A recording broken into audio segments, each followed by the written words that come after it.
और मैंने कहा भाई देख, मेरे ऊपर मेरे वतन का कर्ज है, ये यहाँ पर मुझे वतन ने भेजा है और मेरा हक है जाके वतन के बच्चों को पढ़ाऊँ।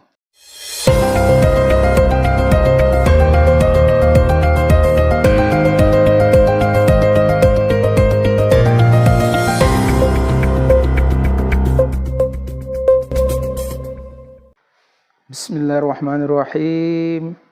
अस्सलामुअलैकुम नाज़रीन इकराम, आज हम हाज़िर हैं मंगल वाले दिन का प्रोग्राम लेकर, जिसका मौजू है मैं और मेरा वतन।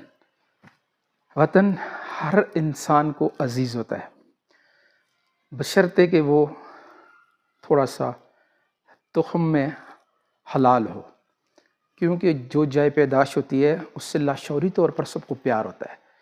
दुनिया में हर कौम अपने वतन से प्यार करती है और ये वतन का जो